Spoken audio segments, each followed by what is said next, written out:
Graça e paz a todos. Você usa a expressão pentecostalismo, a esquizofrenia do Evangelho.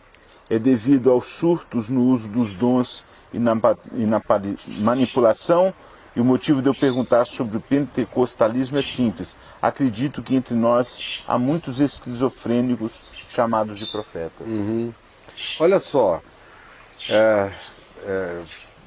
respondendo exatamente o que ele me perguntou, né, a relação com o pentecostalismo. Absolutizar o que ele disse de modo nenhum. Não tem nada a ver com os dons do ponto de vista direto.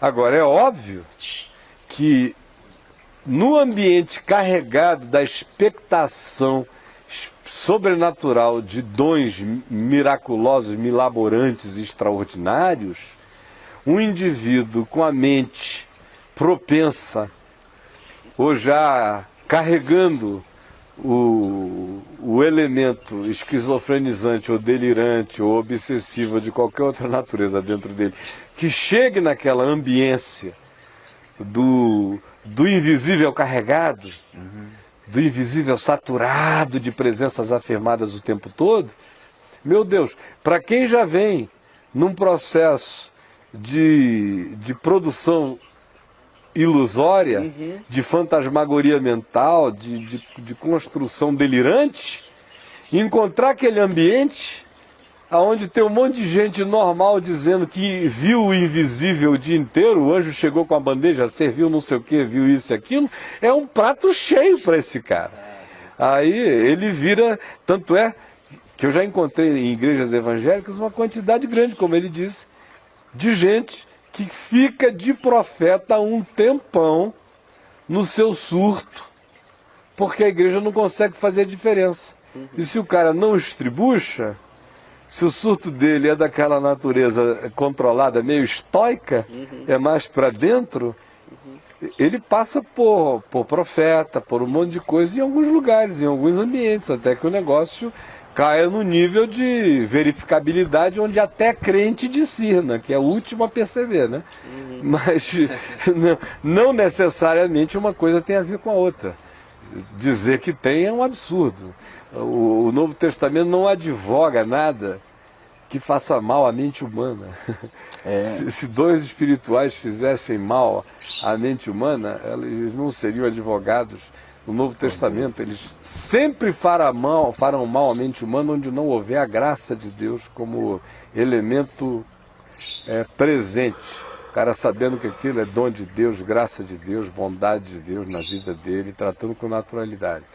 Se houver justiça própria, se houver qualquer outro elemento que não seja graça de Deus, ou se houver hipervalorização do sobrenatural, do luminoso, dessas outras dimensões, se houver paganização do elemento invisível, na hipervalorização dele, aí uma pessoa de cabeça fraca tem uma tendência enorme a entrar num surto dessa natureza, né? E especialmente se o ambiente for saturado disso, onde só se fale nisso.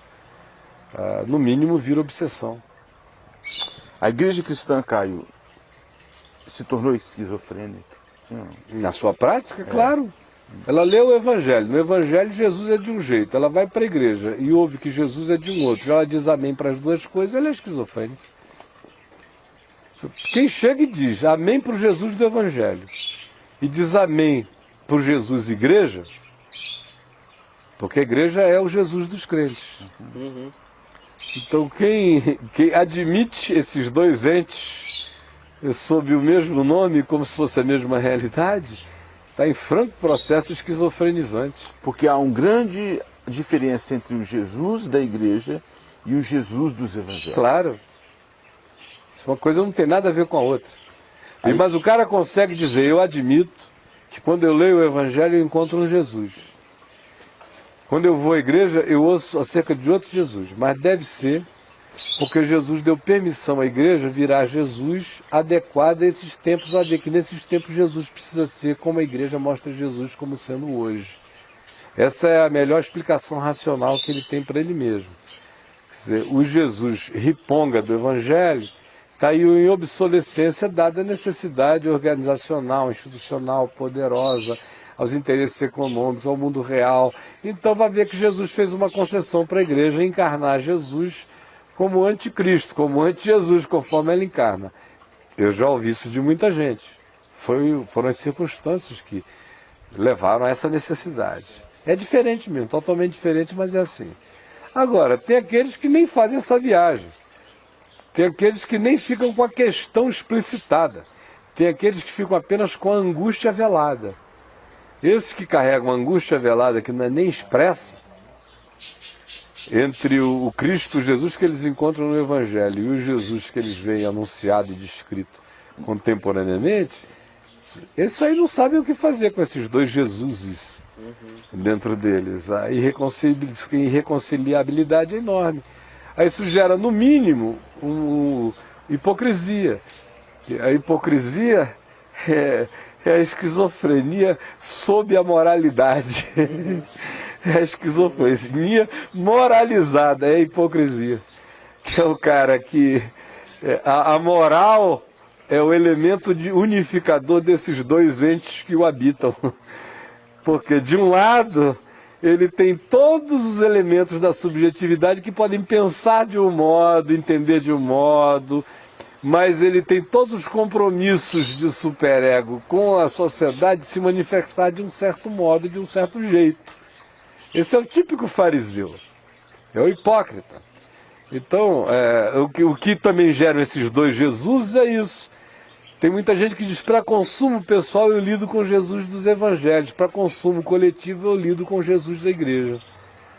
Então, para consumo pessoal, os meus pecadinhos, a minha vida, a minha existencialidade, eu lido com Jesus do evangelho. Agora, behavioristicamente falando, eu preciso encarnar o Jesus da igreja, senão eu não sobrevivo nesse mundo. Aí fica esse cara com essa insolução dentro dele, essa insolubilidade, essa irreconciliabilidade, que vai gerando uma angústia, num silêncio enorme. Chega uma hora o cara surta, ou para um lado ou para o outro.